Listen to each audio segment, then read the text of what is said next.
Tonight we have the presentation for the proposed police budget. And we have Chief Smith here, and I handed out the list of questions that were submitted. There were a few others, but if that helps you follow along. And please, whatever way you want to present, if you want to address the questions or go through your packet first, just let us know where you want us to go. I think what I'll do is, essentially, we talk about what one would classify as capital expenditures that were removed from our budget. Three things specifically that one warrant article was removed. We might not be seeking a second warrant article. So the warrant article is our usual $50,000 that we ask for to put in our capital reserve fund, specifically so when we do our group purchase of our patrol vehicles, there won't be a bump in the budget. You won't get this huge $200,000 request all at once. Keeps our requests steady throughout the years. So that was $50,000. We intend to request that as an ARPA expenditure. Am I ahead of myself here, Jim? Or No, comment on this? Okay. Advise that we intend to use. That's what I want to do. Both the police Okay. department And generally, we would request around $10,000 to be set aside for part-time police, and there's always a max on that up to $50,000. So once the account gets to $50,000, we don't ask for any more monies. However, we found that the majority of our part-time officers right now, that we've taken on 3, are all full-time certified. They're all previously employed by the departments, and we have their equipment, and they've already been trained, so we don't need to ask for that extra money. And what we have currently in the account is sufficient to probably ask for another warrant article this year, so we're not going to do that. In addition to that, there is around a $35,000 expenditure that would have been a lease purchase within our budget. That lease purchase is going to be covered by ARPA as well, and that's to replace our cameras. Our cameras are at their life expectancy, and so they need to be replaced. Can I just interrupt for a second? So if you guys look at page 69 in Yeah. the detail, that's where some of the capital item descriptions of these. So it's $32,000 for the, It's around 35. okay. So since this was done, it'll be updated for a proposal for the board, but it's, I believe it's 35 now. Okay. But don't be mistaken, even though it would have been a lease, and you'll see in the budget, I think that lease was around $9,000 a year. There is still an annual fee associated with that. If you purchase them outright, and it's, I have to look at my contract on that, but it's roughly about $3,500 a year, maybe $4,000. And that's just the price that we pay because it's we have to pay for the evidence storage for the library, for the digital data that we're taking off the cameras, and other software costs associated with that. And so the goal is in 2024 to get our cruisers about $200,000 line. We'll purchase 4 cruisers at once, upfit them, and that'll be a lot easier rather than have to drive back and forth, just get them all done at once. And why 4 instead of the original 3? We had originally thought that our 3 primary patrol vehicles, we actually have 4, with Supervisor's Expedition. We thought the mileage was going to be exceedingly high on those. So we found, because we were short 4 officers over the past 12 months, that the mileage isn't as high as we thought it would be, so we can do all 4 of them in the same year. The mileage will be where probably they need to be, or not probably, they do need to be replaced. They'll be too old and the mileage will be high. So The mileage, we didn't use the cars as much because we didn't have as many people. So we didn't use them as much, how come we're getting 4 instead of 3? Because you're not doing it until 2024 instead of 2023. Oh, I see, so you're delaying it 1 year. Delaying it 1 year, we would have Okay. had to replace a Ford Expedition, good question, 2024. We would have had to replace the Ford Expedition. And I think that's a better decision anyhow, do all 4 at once. Rather than, and those are our marked primary vehicles, rather than leave that Expedition out there somewhere in Netherlands. It's gonna be within the same schedule. And also a weapons upgrade, that again will be covered under ARPA. And that's a $17,300 expense. And I believe that was removed from the budget. So, in addition to that, I also want to note that in fiscal year, in this year, in our budget year, we have approximately $60,000 to $65,000 of grant money that comes in to fund our officer that's on the drug task force. In addition to that, we can utilize up to $15,000 of marijuana eradication money from the federal government. We also were part of a grant with Berlin PD called Northern Shield, where we utilized $12,000 to help fight the opiate epidemic. In addition to that, we have approximately $5,280 that we would utilize for, and by the way, these monies are to cover overtime expenses. So if an officer's working Northern Shield on a case that is involving fentanyl, those overtime hours are not billed out of our overtime account. We can bill those overtime hours towards this grant money.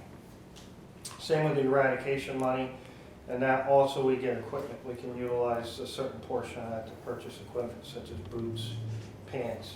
Cannot purchase weapons or body armor out of that money. And the $5,280 from the DEA, that's for methamphetamine. Again, we have an officer who is, we have 2 officers that are both special agents for the DEA, and their overtime expenses, if it's associated with methamphetamine, are not taken out of our overtime line. Can I interject since you're talking about that? Can you update us or give us a brief idea of how many cases, how many times the drug arrest or fentanyl or? I can't give you an exact number. We have, you know what though? I mean, I'm just wondering how prevalent it It's is. very prevalent. And I thought I had requested, wait 1 second, it might be in here. She may have forgotten to put it in here. We're 3rd in the county with felony referrals as far as indictments to Grafton County, which is indicative of the activity, the felonious activity that occurs in the area. And I think we do a lot to prevent it from happening, but a lot of it has to do with location. I-93, 91 corridor, Vermont, New Hampshire border, a lot of cross-border activity. So our actual arrest numbers, all of those numbers are in our annual report. However, this year, I'm not sure how we're going to extract those numbers. We went to a new records management system that we've been struggling, not just us, the state, it's almost a statewide issue, and we're having a problem accurately extracting our data, which is a big problem from the state police on down. We're not happy about it, but it was the system that was chosen by the majority of the departments in the state of New Hampshire so that we can all communicate together, and it's just not working properly. So if you ask me today for an exact number of methamphetamine arrests that we made this year, I couldn't give you. Just the 3rd in the county is. That's just for statewide indictments. Yeah. Indictments, okay. Right, but that's not, That's indictments, yeah. you're saying you're 3rd in meth? No. for indictments. Well, that's what she thinks. No, that's not what I told I you. changed it, yeah. Sorry, Okay. yeah. It's just. So what are we Case. curious? Indictments Indictments? Right, For what? The county. Overall indictments for everything? for, everything. So does the, so with this federal infusion of money, is it measurable on, I know you can't answer this question, but I'm projecting. How are we gonna measure success or failure in that? Sure, I'll tell you right off the bat. In 2017, we had more drug overdose deaths in Littleton per capita than Manchester. Yeah. And that number's reduced. I see that as a success. Our job is not, it's public health as well as public safety. So, you know, we kind of hit it on both ends. And we try to go out there and prevent the drug sales, but we're also heavily involved in the recovery field. It's both sides. I like your answer, but I like also to track that and know how we're doing. Right. So, you know, our goal was to stop making death notifications. It still happens, okay? Yep. We just had one the other day. Although it didn't initiate in Littleton, we have had some in Littleton. So that kind of moves into the second part of this, is that we have, I thought it was 30,000, but the numbers that I'm seeing here are 20,000. But I think we had some money from last year that was rolled over. Around $20,000 that we could have expended in our recovery-oriented policing model, which we have a recovery coach on staff, a non-sworn individual at the police department that covers her on-call staff, her on-call pay, as well as her pay when she gets called in and her training pay. And it also covers if an individual is in need of inpatient treatment, it allows us to put that person up in a safe place for 1 or 2 days until we can get them into an inpatient facility or get them to the proper services. Again, it's about harm reduction overall to the community, so we hit it on both sides. I think that's, we also have our highway safety grants. So in fiscal year, federal fiscal year 2022, we received $5,200 in grants. And then in a big increase, hopefully in 2023, we were granted around $18,970 that the Board of Selectmen just barely accepted. So we're trying to keep those overall budget numbers down, but there are some things that deal with inflation or replacement equipment, as you can see in the budget, that there have been some increases. But we can certainly go through line by line, or however you want to do this, but ultimately, if you look at the bottom line of our budget, which you should have in the budget sheets, pretty close to last year. In so fact, that is, just so everyone catches up, what are the numbers? The numbers now. so the numbers I have, the most recent ones, Lori, correct me if I'm wrong, our approved 2022 budget was $2,204,928, and our proposed request is $2,199,111, which is approximately $5,817 less than last year. I did have one correction. For the numbers that you're looking at, it's 207,141. Yeah, so you may not have the updated. Oh, okay. That's what I sent So in. That's all right. he's looking at 4212, 4210. well, and 10 and all of these right here. I was just- 4210 is this one. Okay. 4210. All right. Do you need this? Do you need the updated one? I can get it from her. I I mean, mean, I the did- number shouldn't be that far off from what I Okay. have. I think the best way to do this, if we go line by line, if anybody has, if you want to call it out, if anybody has any significant answers or questions, I certainly can answer those questions concerning the lines. So otherwise, it could be a little bit mundane if I just sit here and go on for every single line. Yeah, you can do that, but we also have in our detail packet. Yep. We have these where you Sure. I know. increases and decreases. You just want us catch those. Are you short any positions right now? We are.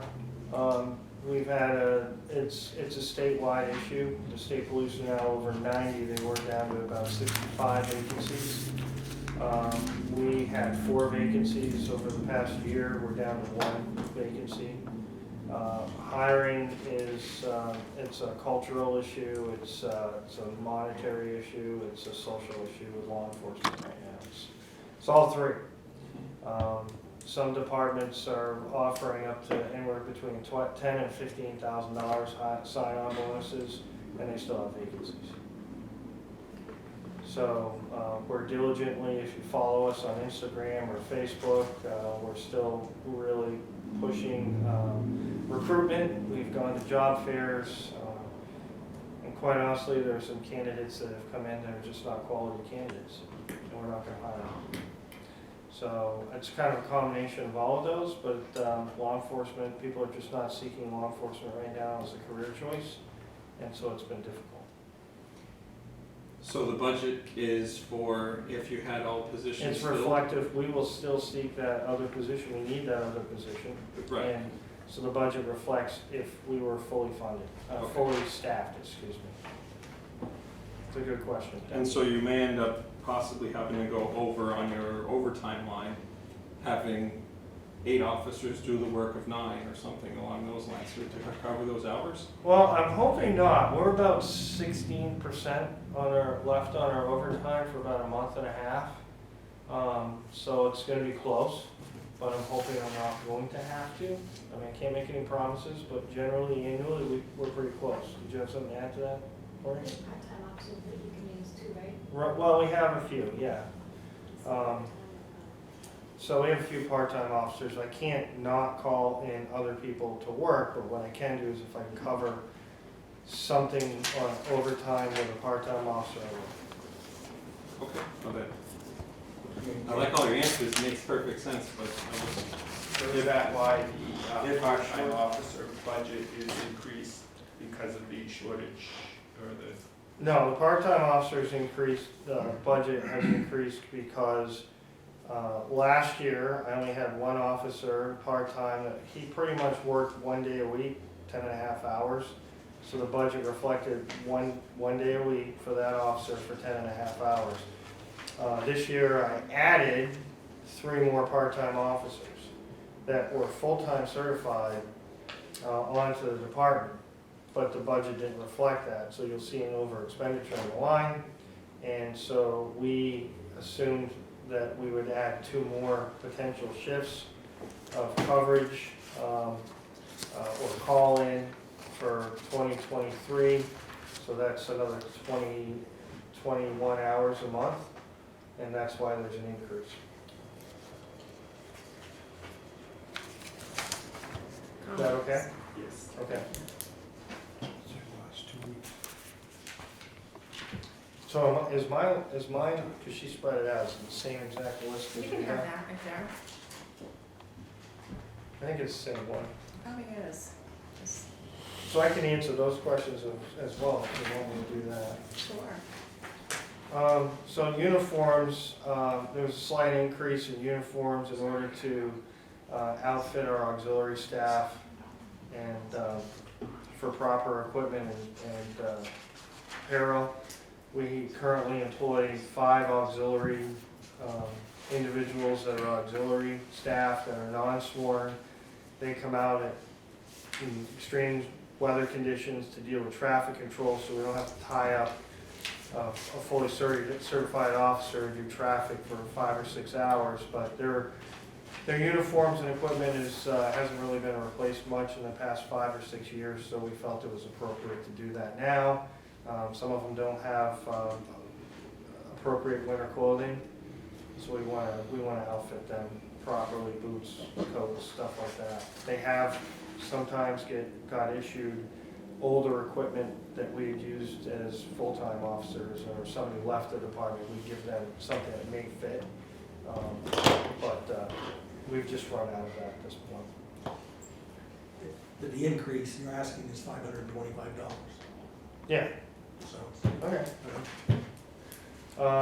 Telephone and communications, there was an increase in telephone communications. I can tell you how much. $620. Thank you. And that slight increase was due to the cost for landlines. They increased the monthly cost for landlines. Data processing, there was an increase due to contractual obligations and the migration of our domain. So next year, we're going to go from a .org to a .gov. Our custodial services were actually reduced because they moved that whole line. We used to have the same person, same employee got paid out of several different departments, and they absorbed it all under one department. It went under mine. Okay, congratulations. Heating oil, that's self-explanatory. Self-explanatory. Facilities maintenance, minimum increase, obviously due to the cost of services. Didn't say specifically what, but it's a service increase. $5. I thought police department was propane. What's that? I thought the police department was propane. It's, I know, but that's what they named the line. I don't- Okay, so not mine. Okay, I can change that probably. It is propane, thank you very much. Heat, I guess. No, it says heating fuel increased by 35% cost of propane. Right on line. Yeah, if you're looking here, you don't see it. Yeah.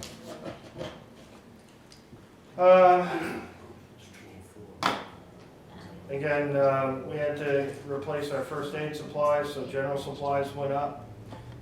Equipment repair and replacement, there was an increase due to, we have to replace our existing Windows 7 computers to something that's higher. I think Windows 8 or something like Microsoft 8, whatever it is. But 7 doesn't work anymore. Right, you wanna go We to got, Windows I 10. think, 3 computers, so we gotta get rid of.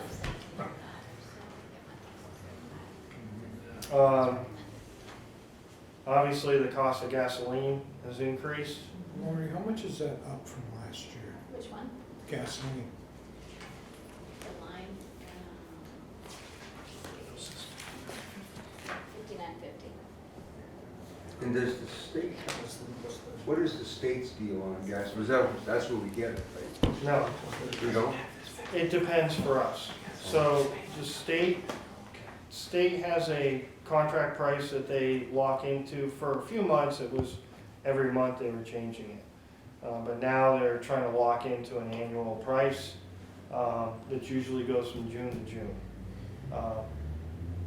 Used to it was extremely low. It hasn't been like that because the market's been so volatile. So we also use Wex cards, which are traditionally around 35 to 40 cents less than the price that you see at the state pumps because we don't pay the fees. We don't pay the taxes. So with the Wex card, so we'll monitor the price at the pump minus 35, 40 cents and compare it to what our state pump price is. And then we'll either tell the guys and gals to put away their fobs for the state pumps and take out their credit cards for the Wex, or vice versa. Whichever's cheapest is what we're gonna go with. So when you get fuel at the state pumps, there is no federal or state fuel tax? There isn't, but they buy their fuel bulk. So if they bought their fuel bulk when it was high, then they have to sell all that high fuel before they can repurchase and do something cheaper. So I might automatically go over to Wax quicker and save us more money.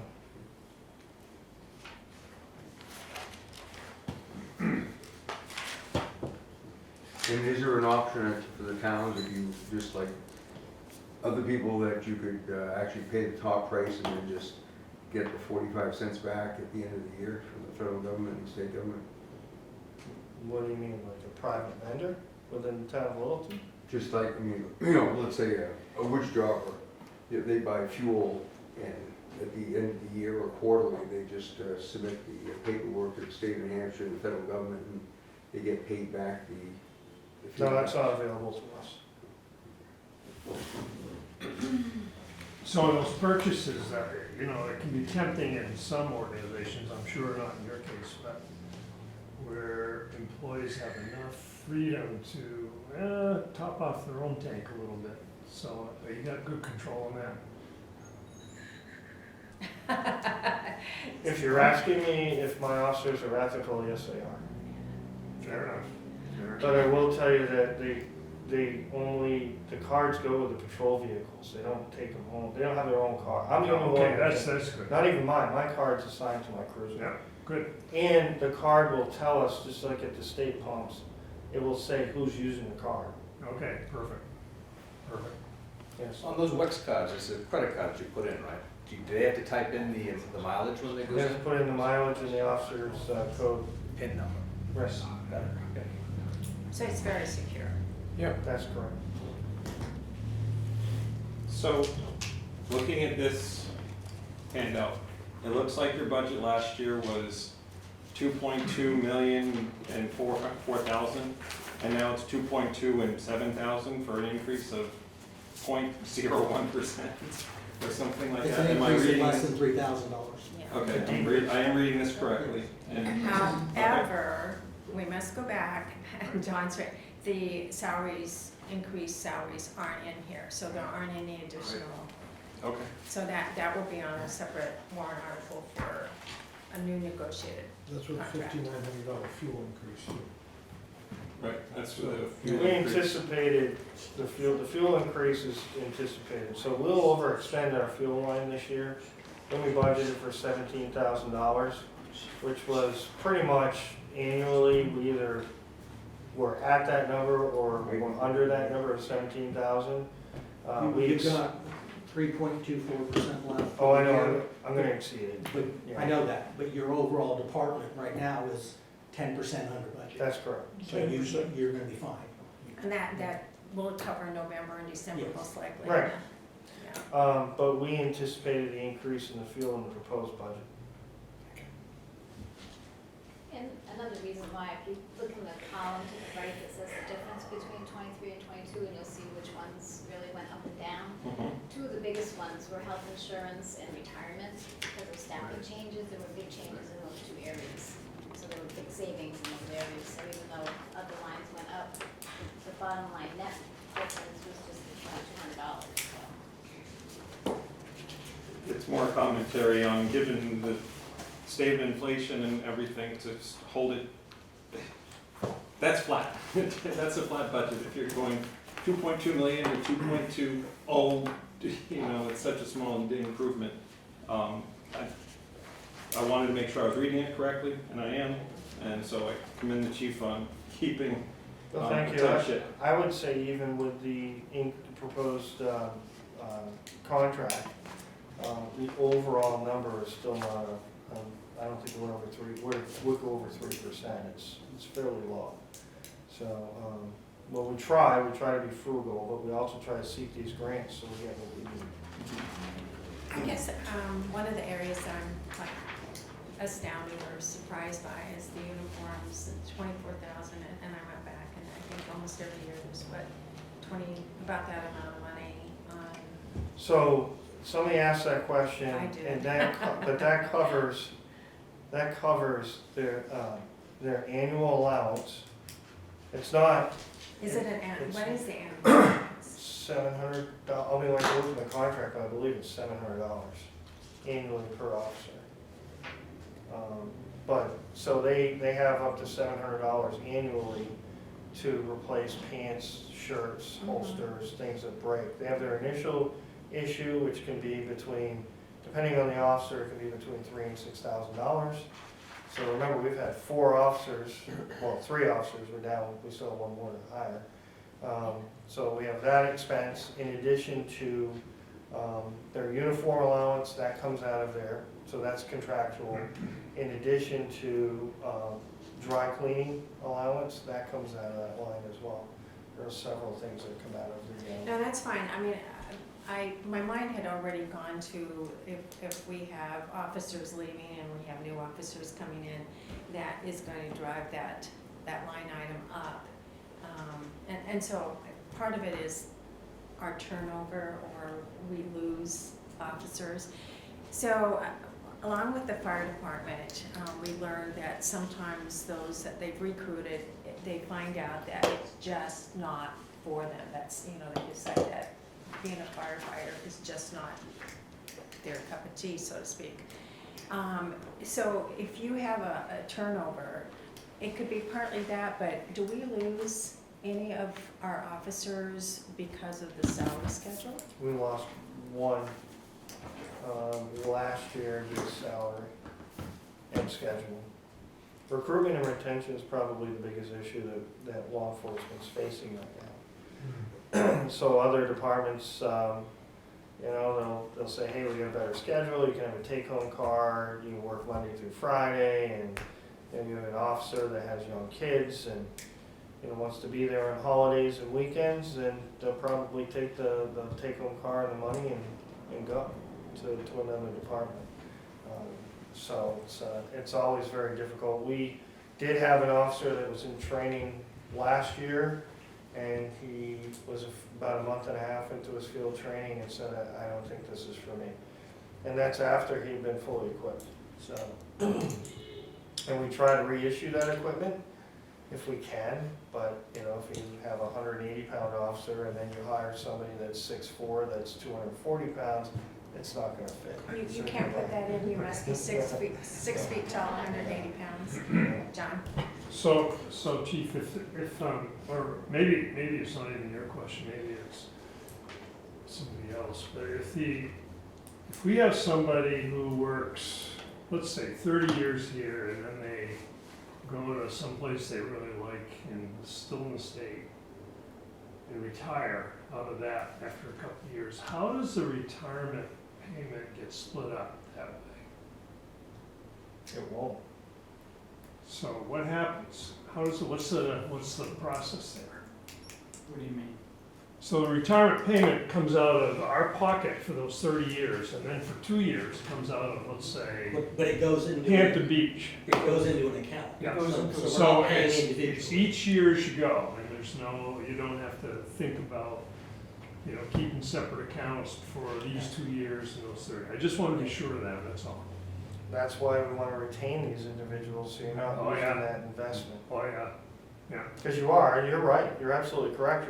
So let's say the town of Littleton spends, $1,200 on an individual monthly for retirement, that gets up around 30 years. And that individual goes somewhere else.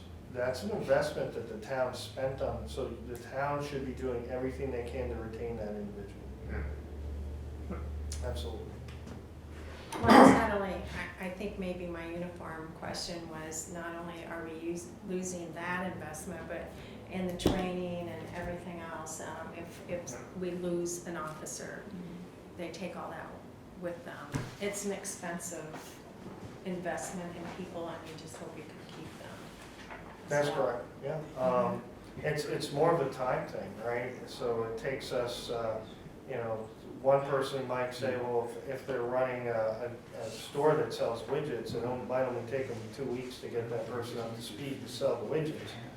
But for us, you're talking about a 12 to 16 week, you're talking at least a 3-month hiring process just to get them on board, to go through your background and your conditional offer and your different testing, psychological, PT test, polygraph examination. It's about a 3-month process, and then you throw in 16 weeks of field training, and then after that you're scheduling them for the police academy, which isn't going to happen immediately after that 16 weeks. So there could be anywhere from 1 to 3 months of lag time that they have to sit with a certified officer before they can work by themselves, and then they go to the police academy for another 16 weeks, and then when they get back from the police academy, probably another week to 2 weeks of back to field training to make sure that, because they haven't worked here for 16 weeks, that they're up to stuff.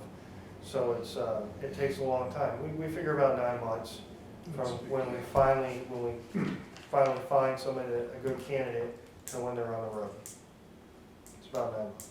And the scheduling then is also impacted because this person that's being trained is with an officer. Right. And so you're paying, so let's say one officer would have been on the shift, but now we have 2 officers because this person needs to be with someone else, so. Right. Yeah, I mean, the goal, and typically with our community and our call volume, is to definitely have more than one officer on a shift. I mean, there are advantages of having somebody in field training, because that's another warm body there to help somebody out in an officer safety situation, but, right. yeah, but I I'm understand not- what you're saying. You know, it could be 3 people, but one Yeah. of them would be, yeah. In training, Yeah. yes. So what is your minimum shift staffing? 1 officer, 2 officers, 3 officers? We don't have a minimum shift staffing. That's surprising. We're to me. 24/7. We don't have a mandate. The fire station did though, correct? Well, I don't want to talk about the fire. I'm Just saying we- asking the group to make sure I'm remembering correctly. Yes, you are. You're Okay. very, yes. So But they have NFPA standards and that they have to adhere to, and the Federal Department of Justice gets into officers per capita, which is different. And how we do our shift work is different because we have days of the week and times of the week that are different than heavy day, heavy volume days. So Right. And we deploy the officers appropriately. John, did you have a question? Yeah, I forgot it, but that brings that. So I imagine you like that flexibility for training, and it makes it maybe a little more doable to deal with retention around hours and that sort of scheduling too. I'm just guessing, but. Maybe, maybe not, huh? We do have a lot of flexibility, but essentially the retention piece for us is more wages. We've lost people to organizations that work Monday through Friday, no night shifts with take-home cars. Yes, that is true. Yes. But that must all involve being on call. For them? Those departments. No. They shut down at night and something happens, wait till the We morning? do. You know, it could be the liquor commissioner That's correct. and all of that, or it could be someplace else that has. Is the sheriff's department 24/7? No. That could be from home. There's a guy on call if he has to come on. Somebody's getting us involved, somebody's No. shut. But that only happens so often. Thank you, Mike. That, I may only be on call once every 2 months. That's So it. what? So As opposed to every night. All from right. a budget standpoint, I get that there's cultural problems, and societal pressures and, scheduling problems. From a budgetary standpoint, is there anything that can be done to help recruit and retain? A lot of different areas of recruitment and retention. It's how you treat your employees. Contractually, I don't believe that the officers asked for a lot. I think they wanted to maintain a wage that was consistent with their peer group. So that's a recruitment retention issue right there. We try to accommodate them with other benefits throughout the contract that are, again, consistent statewide, different bonuses, longevity pay, things like that. As long as we can keep those, if we can keep up with the Joneses, I think we can, and strong leadership, have good equipment, and excellent training. Training's another big thing. But you have to remember, people like me or Mike in law enforcement staying with one particular department over 5 or 6 years, we're dinosaurs. That just doesn't happen anymore. And that's a cultural issue. That's a Gen Z millennial thing, and understanding how the different generations approach their work. It would help you understand if we can keep somebody for 3 years, that's a win for us, honestly. because on average, it's 19 months to 2 years when most people are leaving. Within the general workforce, we're going from one job to another. If you get an officer, so if the officers are jumping from department to department, if you get an officer from another department, do they have to, so is it still a 9-month ramp-up period, or they've already gone through the background check? They've already, well, no, we have to still put them through a background check. They still have to be field trained, but the field training might be expedited because they might already know the use of force statute, handcuffing techniques. We don't have to put them through the police academy unless it's from a state that, or a region that our police academy doesn't recognize that training. But it can expedite it, but we also look at why is that person coming to our PE? I understand they have a certification, but are they an individual that leaves every 18 months? You know? Yeah. And do we really want to go down that rabbit hole with them? So there's a lot of different factors there. And, you know, we certainly don't want to place, you know, we're mutual aid. I work with all the chiefs in the area, and I don't want to go poaching a department right next to us and make that chief upset, and then, you know, that doesn't work well for all of us. So there's a lot of different factors there. I wasn't suggesting you poach, you know. I understand, I know that. Trying to understand the point of view, you know, what your options are for recruitment and retention. Yeah. And so with Benefits for recruitment, bonuses and benefits are huge. Medical, retirement, those are all things that millennials, the Gen Z people, they're looking for these things specifically. It's about that. It's work-life to balance, yeah, so.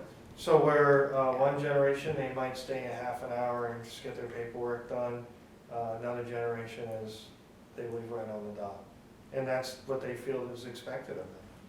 So you're absolutely right, Diane, that's a good point. Retention, again, is making sure that we don't fall behind the Joneses. That our pay is consistent with the work that they do with a comparable department in another town or city. John? Yeah, what's the average age of your force? I don't know right now.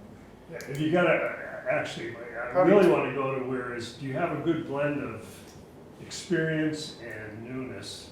Mm-hmm. And are you satisfied with that? Oh, absolutely. Yeah, I think, you know, we try to train so that the person that's in a leadership position knows the job that's below them and the job above them, so that we have a good succession plan, which I pointed out to the board the other day when we introduced our new deputy chief of police. So, you know, I think that we really focus on that leadership component so that those individuals will be able to progress through the ranks, and they're just not going through because they've been there the longest. That's not appropriate. Okay, great.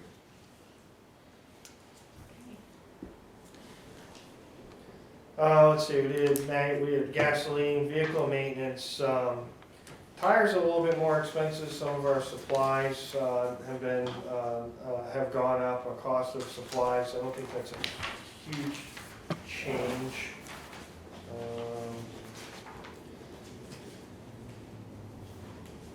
Get back in the list here.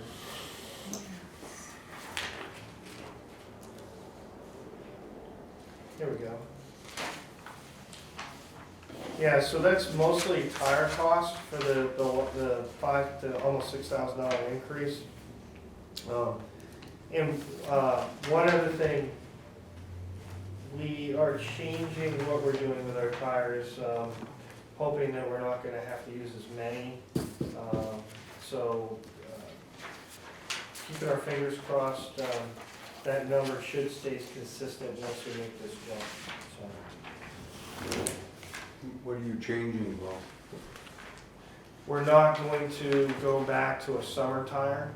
We're going to get a more expensive winter tire that is rated. They didn't used to make a Pursuit rated winter tire. Yeah. So if we don't have to change twice a year, change out our tires twice a year, that's going to save us with some maintenance downtime. Certainly free up time at the town garage. They are a little bit more expensive, but I believe it's a better direction. So when we do tire changes once a year. Summer only lasts about 4 weeks here anyways. You're absolutely correct. Thanks for pointing that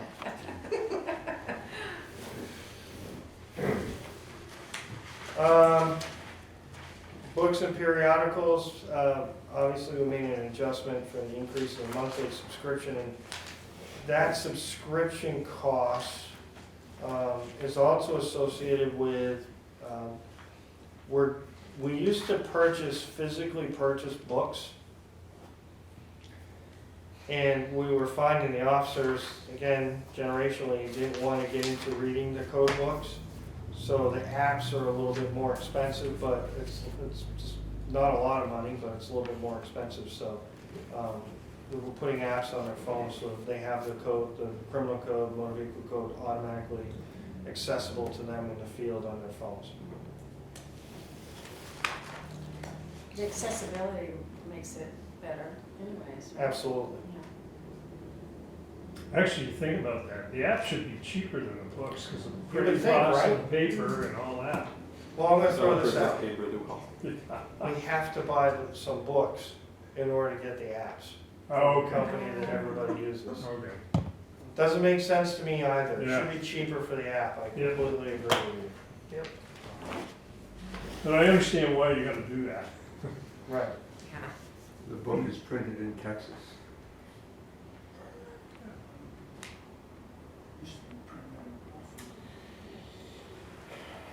So there's an increase in our postage machine costs and rentals and leases. Somebody asked, why can't we use the same postage machine for the town? Because we're not town offices, and we mail out a lot of mailings during the week and throughout every day. And it's just an efficiency issue.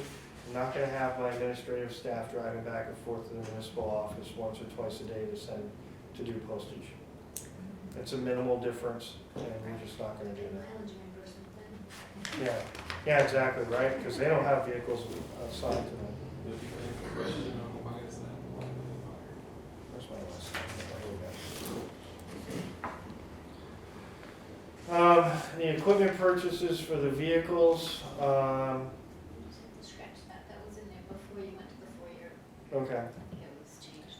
Events and activities, increase for accommodating additional trainings, as well in our monthly department meetings. So we're doing more training. We have department meetings once a month, which is covering our overtime expenditures.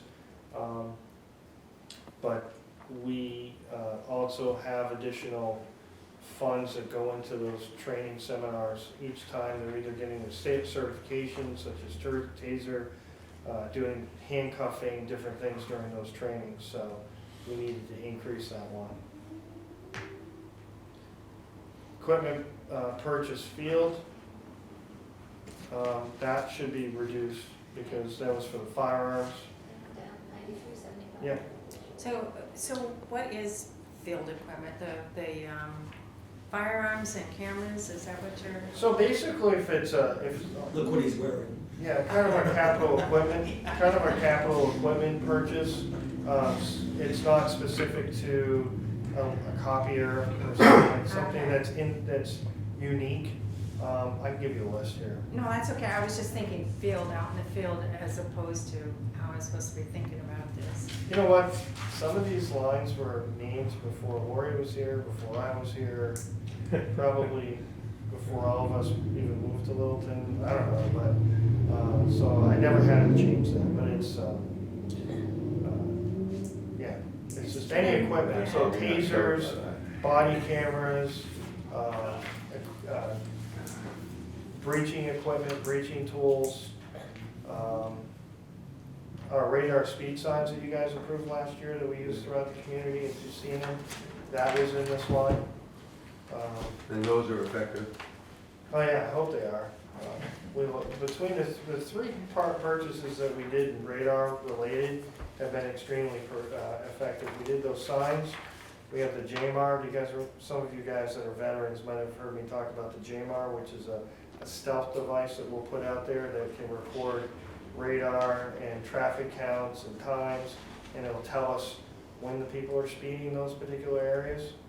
Most people don't see it, so it's kind of a true representation of what's going on for a week or two in that particular area. So if somebody says there's somebody speeding all day, we can put it up and it would either support that person's complaint or say, no, it's just not happening. I'm glad I don't have teenagers And then we have our speed trailer, which is, it's just a deterrent, it's highly visible, and we put that out there as well. Some other things, like somebody said body cameras, that's in field equipment purchase. Yeah, let's see what else. Oh, and a watch guard for our cameras and antenna, we need to purchase that. OC spray, flares. So, Oh, here are the numbers.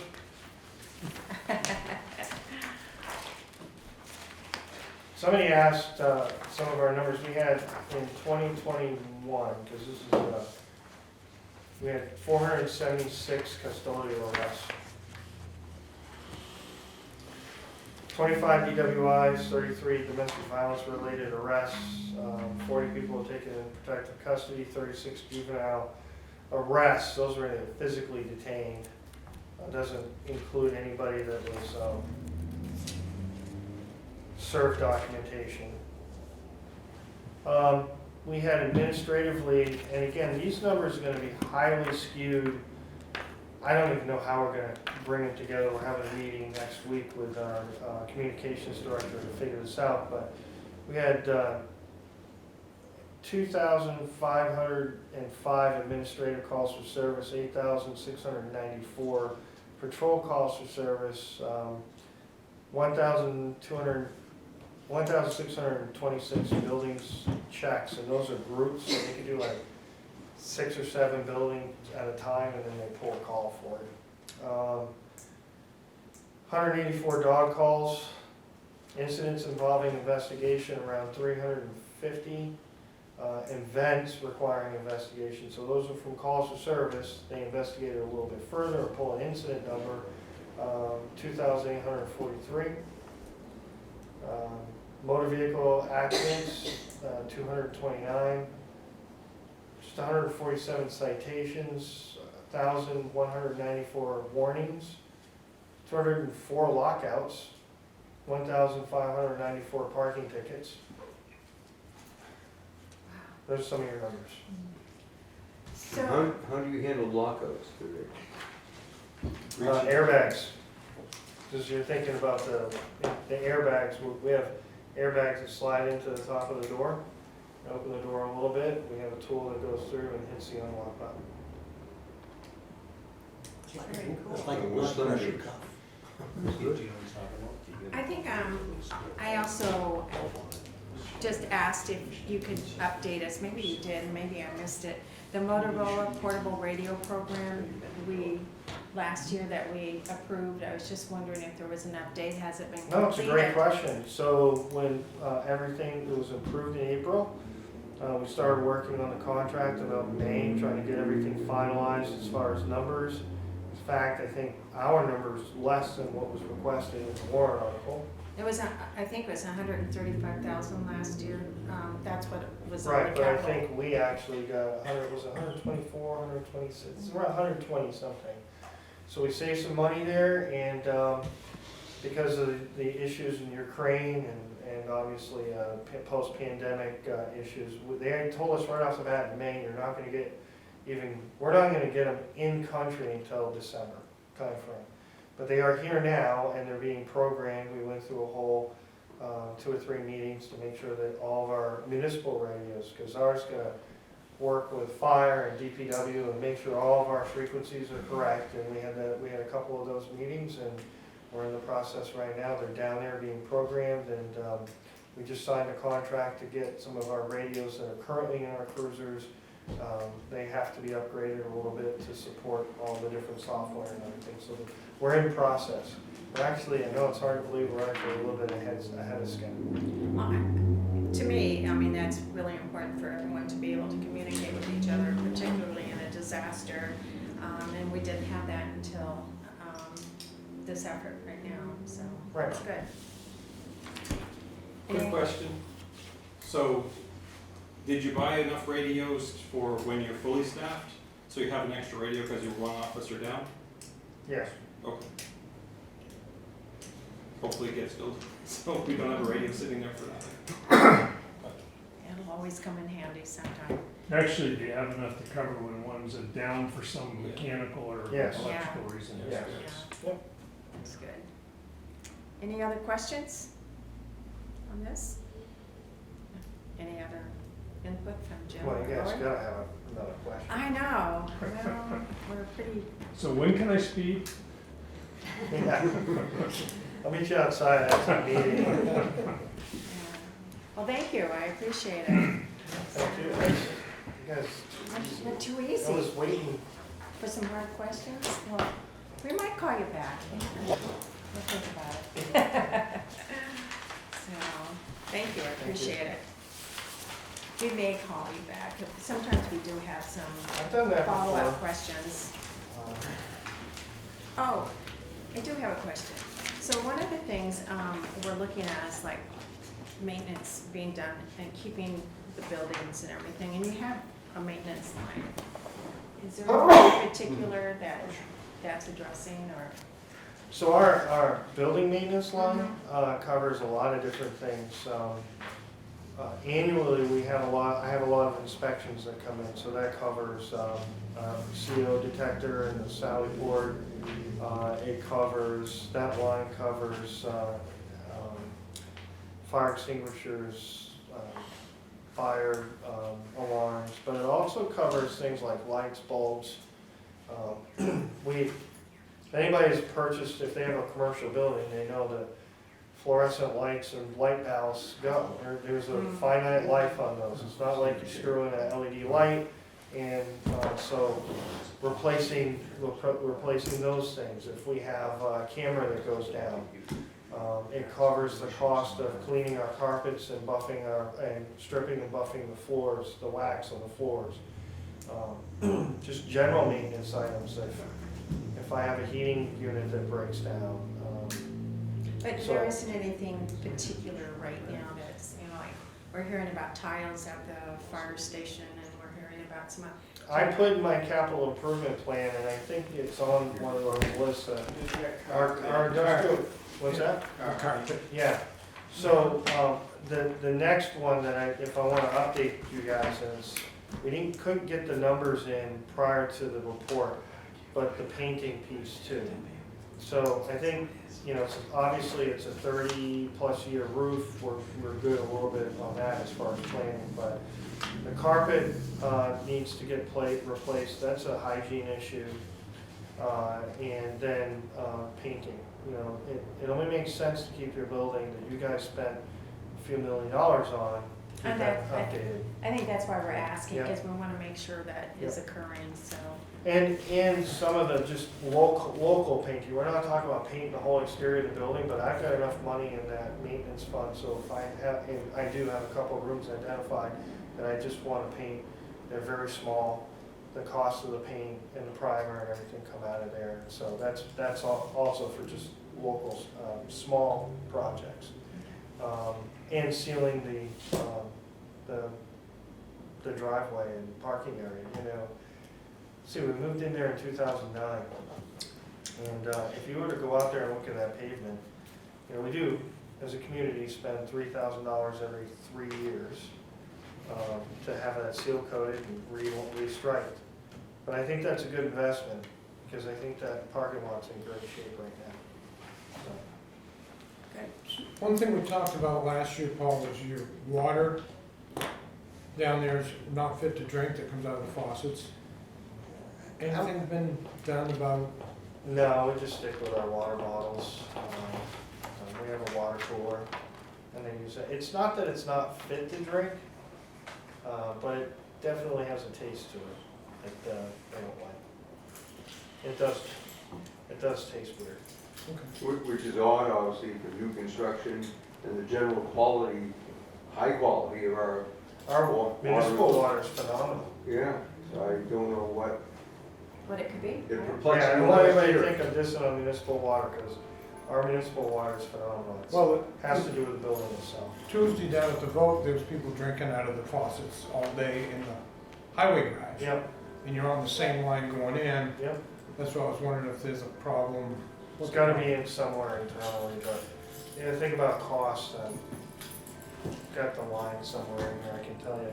It's a minimum cost each year for us to buy water, to put in the water cooler, that the Police Benevolent Association purchased, and for them to drink rather than pulling a plumber in and replacing water lines. I think that would be pretty expensive. That sounds good. John? Yeah, just a lot, I know I'm being a pest, but. You're not being a pest. How about, okay, good. How about, how do you feel the attitude and esprit de corps, if you will, of the department is? Now you're being a pest. You know what, I'm gonna tell you something, the fact that we have dealt with, the crisis, pandemic, post-pandemic, and had to, 4 openings, 2 of those individuals that left, out of the 4, 1 was a retirement, 2 of those individuals are no longer employed by the Littleton Police Department, leave it at that.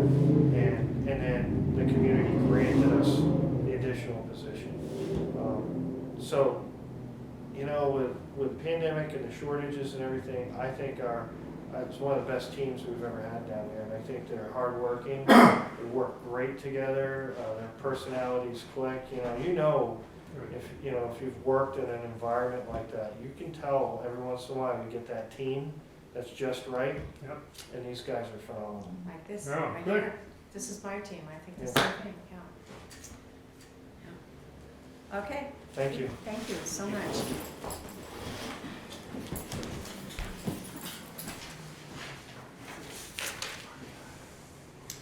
So next was legal, that we didn't address last week. And that could be on pages 30, 31.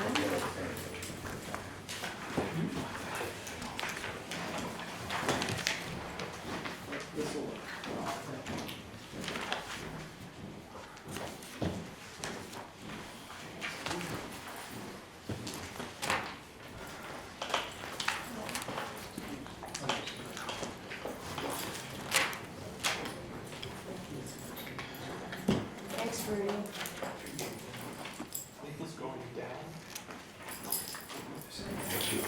Thanks. It should have to get this year. Yeah, it's a terrible year for that.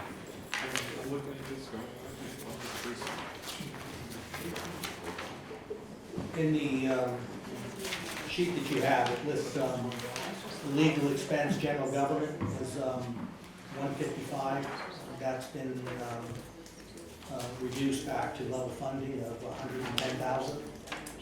And legal, labor, and bargaining is at 15,000. That had been 22,500. But the big hit has been this year. Right now, out of every area of the budget, this is the one area that is negative 70.85%.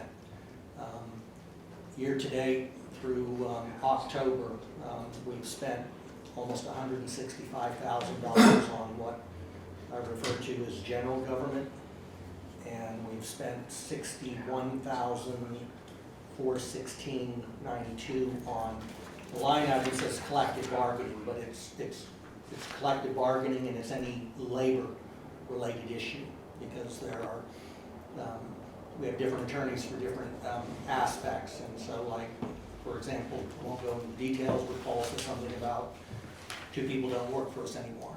So there may be a significant amount of funds that are in the labor line item involving issues. And probably any area, I mean, I'm gonna tell you, when you're budgeting for legal, all you can do is look at past years and try to come up with some aspect. I started out going higher on that, but knowing what has been accomplished and resolved this year, and I can pretty much give you a breakdown where most of that's come from. There's only 3 cases in the pipeline in reference to abatements. And you still have to go through a phase of mediation before they go to the tax abatement BTLA. But the vast majority of our legal costs in what are referred to as legal expenses have been either related to 25 Amanusic, which was the lawsuit involving the house or the building that's now been taken down and the project is being completed. And the other portion has been to do with abatements. And I've said last year and this year, I mean, you know, you pay the appraiser and we have a separate line item for property appraisers, and then when the abatement is challenged, you have to bring them back in, and those costs, there isn't a line item, it can't go back to the contractual line item, it goes into the legal costs. So it's a combination of the lawyer's costs in addition to the appraiser's costs. So if I'm in an abatement case, I've got the appraiser sitting here and I've got the lawyer sitting here, so I'm paying both costs. And- Jim, are those the only 2 places you have legal budgeting? Yeah. Those 2, Yeah. okay. So the budget is up $45,000? Lower than that. It's down 7,500. Yeah, it's down. Yeah. Yeah, it's, So the Because the- 2022 budget was, 132.5. Yes, and it's recommended at 125. Right. And the reason I did that, I started out with going even higher based on what was there, but when I look back over the cases and what have gotten resolved, you must have it wrong. just, is yours, just a minute, is yours stated on the front, 11-3, right here? Yeah, 11-3. 10-6. That's 6, okay, so that's part of it. Yep. There we go, she's handing you, Oh, he's got one. got one? Do you need one, Steve? We have an extra. I don't know if there is such a thing, but would it be possible to get an attorney under contract to say, you provide us all the services we need for 125,000, so we can't go over budget? Fine, well, let us know. Good luck with that. That's why I'm really, I mean, Yeah. I'm And sure it's so if we don't available need on it, the it's price. actually by the, Yeah. I think it's by the 6-minute increment, Yeah. is how the attorneys it's do tenth of it. an hour, yeah, I I get mean, that. we have a firm that gives us our primary coverage. But I can tell you, and, you know, we ended up paying 100% of legal bills involving the 25 Amanusic because it was not turned over to the town's insurance company a couple of years ago when that lawsuit came up. And so what would happen, it would have been a cost, but the insurance would have stepped in, so our insurance rate would have gone on, and a decision was made, and I'm not throwing anybody under the bus because I wasn't here, I didn't make it, but a firm that was picked, and it wasn't even the town's firm, so another firm was brought in, and just over the course of that action, I think that well exceeded over $140,000 just on that case alone. But the bulk of the rest of this is involving tax abatements and the legal costs that's involved. I mean, you know, yes, we send things over and say, looking at an ordinance for language and whatever, but those are small, you know, legal bills that go in. And the reason I reduced the labor was for the same reason, that a significant portion was due with negotiation. Now, if the contracts are approved, I won't need the labor attorney to negotiate contracts for at least 3 years. But yet, I still need some money left in there for potential labor issues that may come up, you know, personnel issues like we had in terms of there. But that's why that number then got reduced from the 155 to the 125. And Just seems to me like if you have an appraiser come in and appraise something and then it gets challenged and we end up owing money back to the people because it got appraised too high, that it's on the town and not the people we hired to do it. And the appraisers, are they paid like by the hour or what? I mean, how's it paid? it's contracts, you know, X amount of Against dollars all a year rules to for, me. you know, Other than say, if they were gonna take the responsibilities part of the contract, they'd wanna charge a lot more money. yeah, and you have two, you have, one appraiser that deals generally with, residential, and then you have one appraiser that deals with your business and your utilities. Commercial, Yeah, and so each one has a flat fee contract.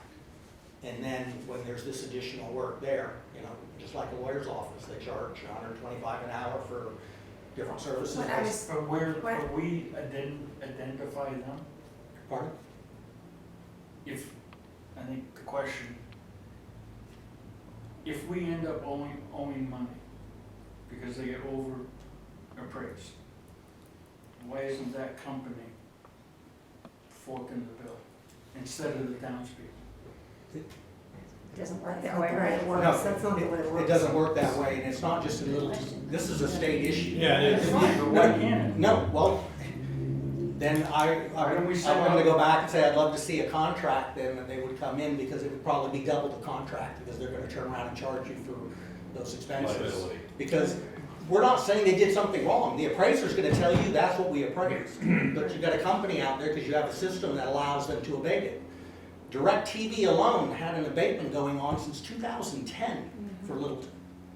And that got settled this year, and I mean, that's pretty substantial. And so, you know, you have a very, very unique system up here on appraisal that's being done at a town level. And there's no rhyme or reason. Yeah. I mean, what I have tried to negotiate on the settlements is that we have maybe taken a lower value, higher than what they wanted, but lower than what we agreed to. But in most cases, to try to either do credits or, because it's very difficult to pay people money back from taxes from 10 years ago. Yeah. And why don't So is, for next year, I think we Hire have some, what? we hire our own? Then they have to still defend the case, so what's, We're gonna end up paying anyways. But you're challenging people like Walmart, Home Depot, those people that have professional yeah. And they have- appraisers on tax their departments, and Deep that's what they do. pockets, too. Very, That's what they do. Yeah. So for next year, in the legal, you have proposed multi-year contracts negotiate, and whether or not the town approves, we won't have those next year, right? But we will have like the pilot agreement, so with is Sans Souci in this area? Or is- Sanssouci would be on the appraisal side. On the appraisal Yeah. side, okay. So I was just wondering where No, that fit in. that would come out of property appraising, which is a different department. Okay, all right. Jim, how many pilot agreements do we have? More than I can think of right now. Okay, it's quite a I mean, number. yeah, I wanna say there's like 9 or something like that. I'll have to get the numbers. I mean, the two biggest ones that stick out to me You are got the the dam. dam and I think the hospital. Yeah. So But there are others on there, and. And the Daughters of Charity, right? No, There. I thought the new Hitchners, thought they were a pilot. No, that's a different No, agreement. that's a No, completely that's a different different program, and they don't get their tax break until 2025. Right. They have a the delay in completion. their tax. Right. Yeah, they're paying on the current rate, Yeah. but the value increase on there that would then get assessed on that building, they'll get a break from 2025 to 2030. Right. So right now, they're not getting, there's no break for them right now. Okay. When we're talking about the industrial park development, I had asked, so who negotiates to give the companies a break on their property taxes? And I will remember in that meeting, someone, I don't remember who, saying, we don't do that. Now I just heard that we do that for the Hitchner building. Did I understand that correctly? That's That- a separate state. That is a state program Right. that the town of Littleton voted townwide to approve. It was called the 79.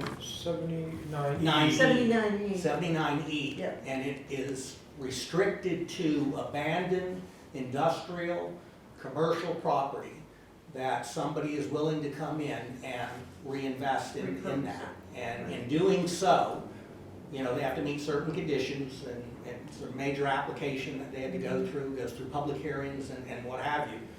And then they have to value the project. I think that project is gonna be valued at over $12 to $13 million in reference to what's being done.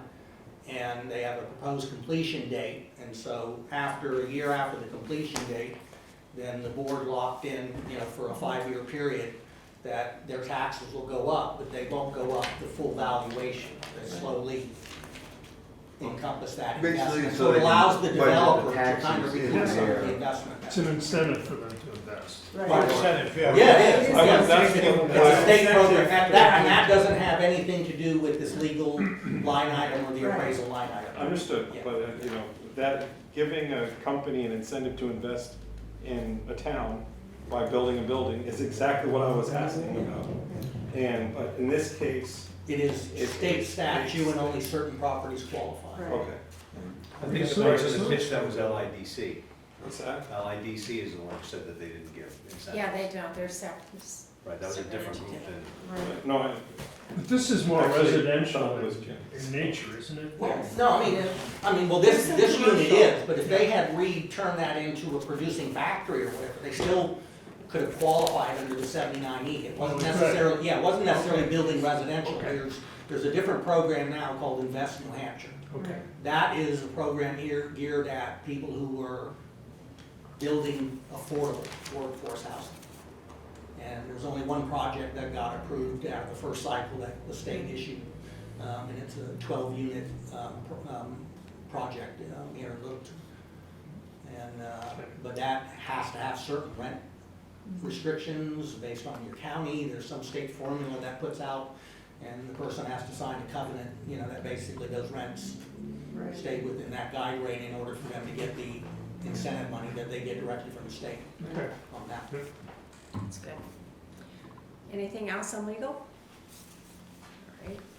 So, do we have an update on the state school tax? The reason why I ask, because one year it's based, Lori, help me here. I think it's a rate that the state sets, but it's based on your tax base, isn't it, or? Well, I'm not exactly sure what you're looking for the, excuse me, local education and state education part of the tax rate? Is that- What's on our bill here?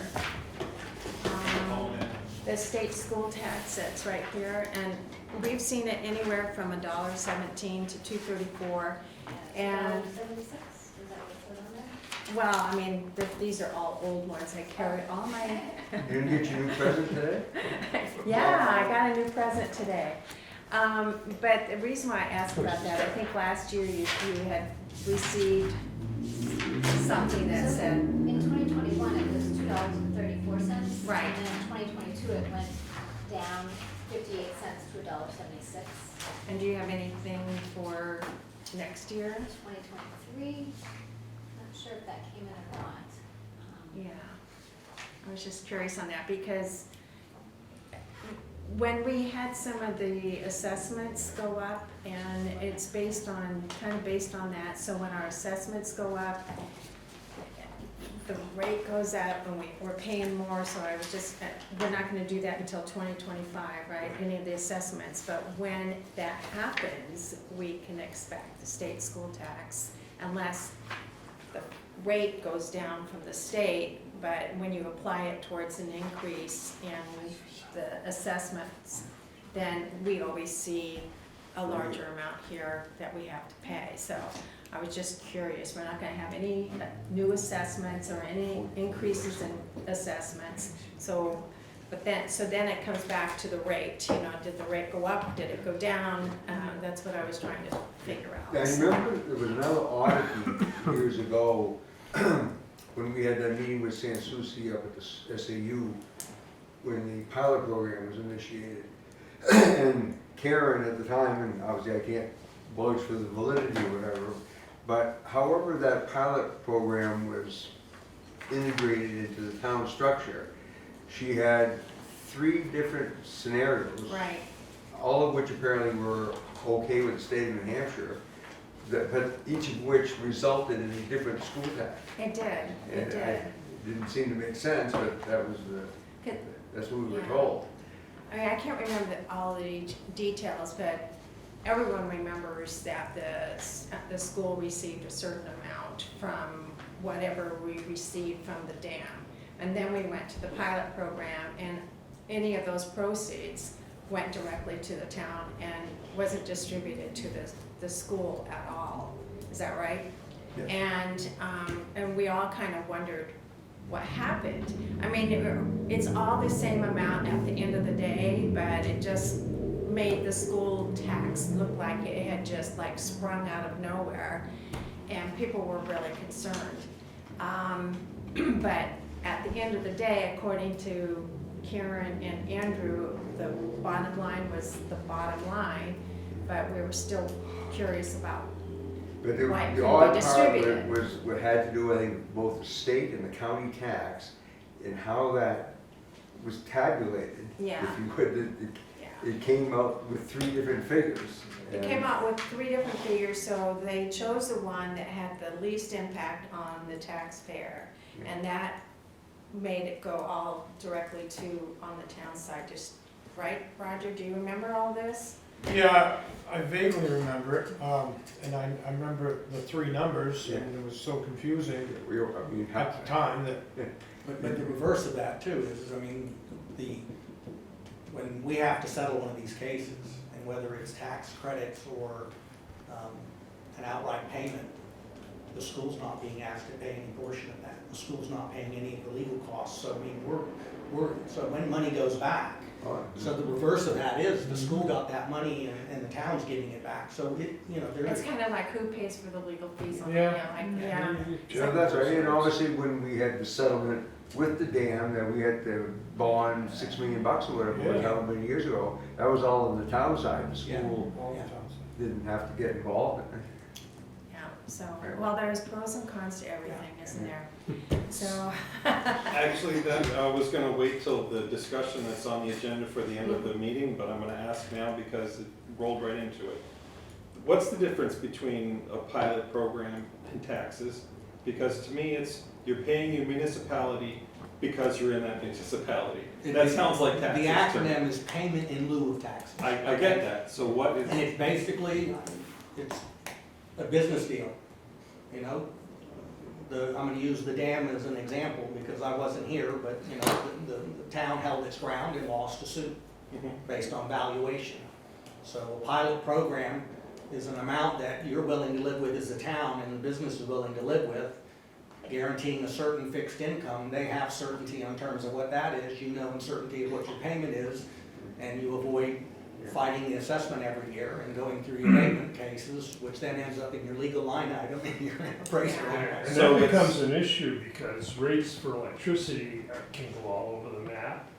And then the company that owns the dam can be sold to someone else and they want a new assessment too. And that's, Which it has. so really what it was Yeah. what it was doing was trying to give stability to the agreement and the amount of taxes paid. I think the one question though on the school side that I've heard public members address was that if we do build a school and we have that 25, let's say it's $25 million and we get so much back from the state, hopefully, but we still have our taxes increased, the dam or whatever pilot agreement is there, they're not affected. But the regular person, the working class person, will pick up that full amount. So I think that, but I don't know what's in the agreement, so to speak, but, you know, you kind of wish that there was a caveat in the agreement that if the tax, whatever, the operating budgets and the expenses go up so much because of a school, that they would have to contribute to that. Obviously, it's a very complex deal, and in fairness to the town fathers who led us through that quagmire, if you would, it cost us money to make money, and we really didn't lose, because had we settled for the $120 million valuation that they were offering, as opposed to the roughly 180 million that we ended up at, as opposed to the 240 that we were taxing them on, and I'm using round numbers, we would have ended up with less money. So even though we took more and had to give a good chunk of it back, our net was way more than what it would have been if we had not stuck to our guns. Well, I had also talked to Tom at Littleton Water and Light, you know, and he basically was saying that this pilot agreement really came in handy, especially during the pandemic when very few people were, you know, the demand on electricity, that their value went down. And so I don't know if their assessment went down with it, but it kind of evened out. So we were ahead at that time by having the pilot agreement. So, I mean, there's like so many variables. It's a question of your comfort level and how far you're looking to look into the future, and you make a decision and you live with it, and then at the end of that period, you negotiate another deal. And that's coming up, right? I think it's 24. Mentioning electricity though, interesting enough, you know, we talk about these rate increases and whatever. We had the first round, well, people soliciting us to sell us electricity because of the anticipated big increase. And we had, I think, 3 locations that we locked in at 17 cents per kilowatt hour. I get a phone call a couple of days ago, another vendor, 12 cents. Who's we? Well, any of my entities, Okay. you know. Well, that's fine, but Yeah, no. it wasn't like you weren't aware you were spepeaking about the town or anything. No, because in Littleton, it's different because of the water and although this was a new one to me. One of these entities involved now is currently supplied by the co-op, which I didn't think that you could buy outside electricity if you were a co-op customer. And they told me that we could, and we did. So we cut our rate from 17 cents to 12 cents. Which, well, so I'm not sure if, you know, after the big anticipation, now there's gonna be a dip. Any fine So print in there's- there? Good question, Roger, I hope not, but no. You get into electric power, there's so-called GenCos, which are generating companies, and Transcos, which are transmission companies, Right. and distribution, whatever they call them. And That's it could be complex. the deal for somebody's put in a giant solar field somewhere, and they've got to sell the capacity of that, and they can get a certain pricing on it, and then they try to find people who will pay those or offer those prices. That's how it actually happens. So any other questions on the school tax, bringing it back to this? Oh, it's all good information and, you know, just food for thought and, you know, all of the information that we discuss here, it usually comes up some other time during our discussion. So the next on the agenda is the calendar. So we do have a meeting on Tuesday, it's 5 o'clock for the school. It's in the band room. And then Thursday, we do have a meeting here at the tower. Just wanted to let you guys know, tower room, everybody, tower room. Yeah. I want to tell you, the community house is pretty empty today. And locked. I agree. And locked, I was here too. So, It's on your way. Did you want the debt thing? yeah, if you would please, yeah, go ahead. That direction. Just do that schedule you'd asked for last time. And when this is the lease schedule. So it goes. Move. So this is the new one, right? The updated, so get rid of the other? Sorry, you have it going. No, not to Don was get- holding on to it. Okay. This is what John had asked for last week, that shows you the total outstanding principal each year. Yeah. So, on the debt schedule at the end of 2021, it was 2.4 million. On the end of this year, 2022, it'll be 1.9. And then you go on to the next pages, that show, the yellow columns are the ones that show you the outstanding principal at the end of each year. So, the current debt that we have goes out to 2032. And that's for the public works garage, that's the longest one.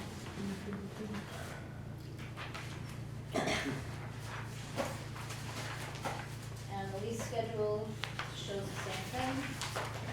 Last year was 864,000, and the end of this year will be about the same. The end of 2023 will be 654,000, and 2024, 25, it goes out to 2029 because of the portable radios that we just did, that we did that point. That has your ambulance and fire trucks. The green one is the lease that I talked about that affected fund balance going up so much. It had a tractor from 2018, a dump truck from 2019, 2 trucks and a backhoe from 2020. All those things were paid for outright, and we finally got the money in 2021. Yeah, I finally saw that where it was, and I'm Yes, going, that's what that is. okay. Yeah. That was So, it. Yeah. So I'm sure we probably need to read this over a little bit and bring it back, maybe? That would be good, if you- 'cause I can hear the gears grinding out there, so. So,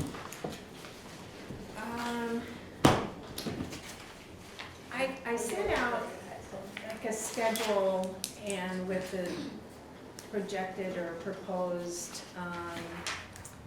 agendas, basically, and what was on the agenda, and I'm just trying to cover everything that we're supposed to cover.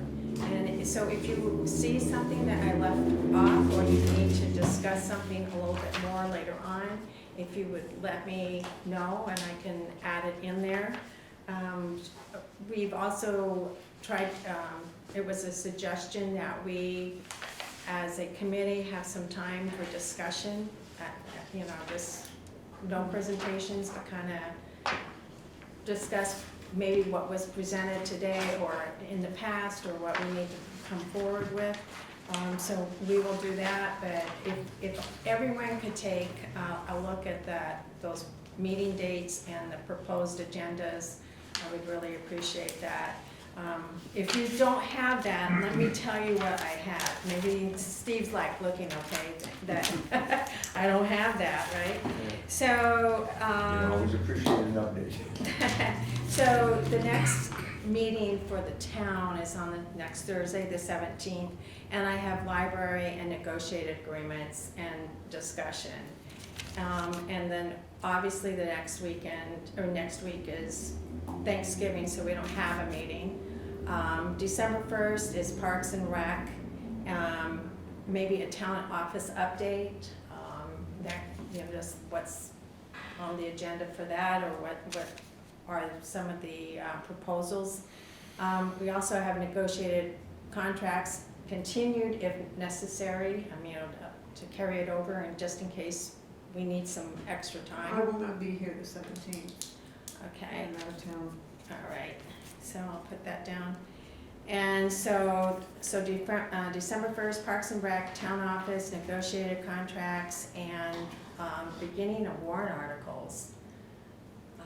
And how we're, you know, like, I think you're gonna bring some warrant articles and propose how we pay for different things and the ARPA funds, and just kind of review. There shouldn't be any general fund warrant articles. Okay, all right. They'll be taken care of out of ARPA, which won't have to go to a vote. It doesn't have to go to a That just vote? goes to the board. Okay, Because they've already accepted the funds and then they approve. So in theory, if Paul wanted to get cameras and tasers now, he could go ahead and And take do it out. that. It's 307. That's yeah, I what wasn't quite sure if it had to go to town vote or not, but it No, doesn't, just- okay. We just bring it to them on an agenda when we're using those funds. All right, and so, Basically, your articles are on this large sheet, so you get, I'll do them in writing as well as I get the warrant prepared, but these are the articles that you'll be looking at. I think you Okay. already have this sheet. all right, so we'll be discussing that and voting on those, so that's what I have. And then on on December 6th, we have a school, December 8th, we have, again, here, the tower room, that sheet that Lori has, we'll continue on that and Are we in the vote. tower room on the 1st? We are on the tower room on the, what do I have? I got a Healed room, yeah. Healed room, Healed room? yeah, Yeah. On the 1st. on the 1st. On the 1st. and December 8th, the tower room. It's here. Yeah. I know, back and forth, I'm sorry. It's all right. Again, on the 8th, warrant articles and start to vote on different things and discussion. So I also have the 15th down. I know that the policy says the 13th, that we should have everything wrapped up, but we were down one meeting on the 10th of October, or was it the 10th of October? Yes, we didn't have a meeting then, so if we need that additional meeting, I'm hoping we don't, but if we do, I have the 15th scheduled as well. So that's all I have, That'll be right? here in the Yes. tower room. Yeah, tower room, yeah. I'll send you, Thanks for putting it together, and I did write you back and say, I can't do third Thursdays, so I just. yeah, okay, but if you have any questions for those discussions, All right. please submit those. So the next meeting, as I said, will be the library and the negotiated agreements. So if you have any questions on those, submit those by Tuesday. Right, Elaine? That works? Okay. So, that is it for, I think, for any of the town officials. I think the budget committee would like to have some time to chat, right? Do you have minutes to review? I didn't do any for this. Okay. Well, they're So almost essentially, done. you're They're dismiss- almost done. You're dismissing us? Well, you You're can welcome to stay, but you don't have to. Yeah, I just don't.